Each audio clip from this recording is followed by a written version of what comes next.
One of the biggest culture changes in recent history was the start of the hashtag #MeToo movement.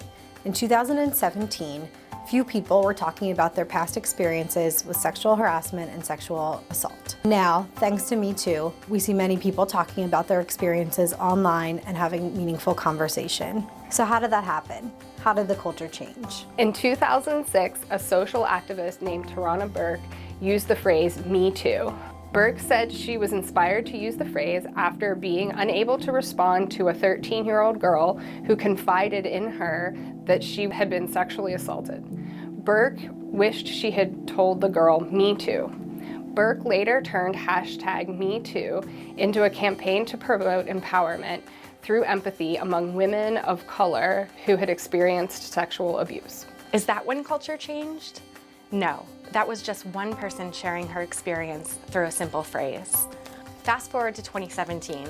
In light of a number of allegations of sexual harassment and sexual assault against high-profile media figures, actress Alyssa Milano tweeted, "If you've been sexually harassed or sexually assaulted, reply to this tweet with "Me Too." Is that when culture changed? No. But by the end of that day, the hashtag had been used over 200,000 times. On Facebook, the hashtag was shared by over 4.7 million people in 12 million posts over the first 24 hours alone.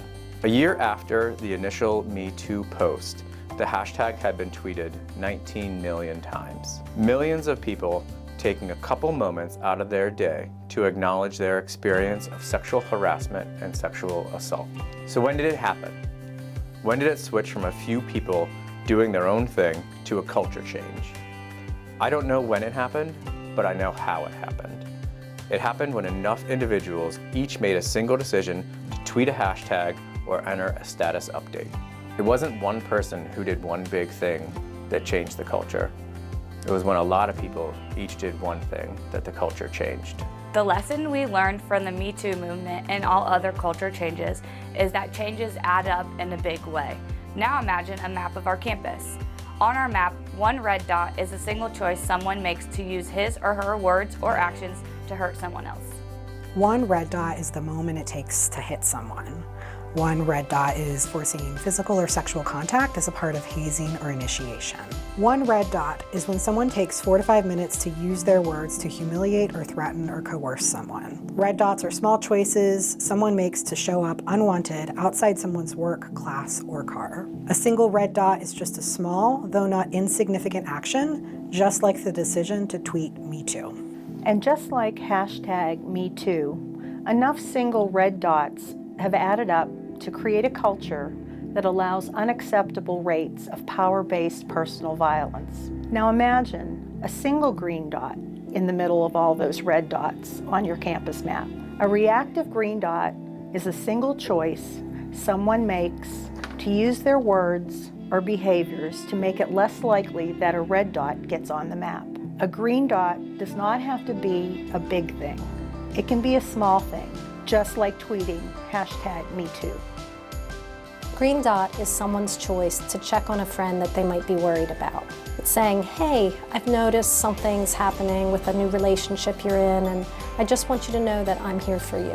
A green dot is when someone chooses to pull someone aside and check in when they see a situation that makes them uncomfortable.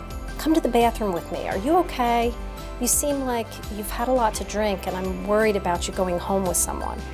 A green dot is giving someone a ride home, or telling someone to back off, or sharing your concern with an RA, or letting the bartender know there might be something high risk going on. A green dot is spilling a drink, asking for directions, or starting a conversation to diffuse a situation that may be escalating.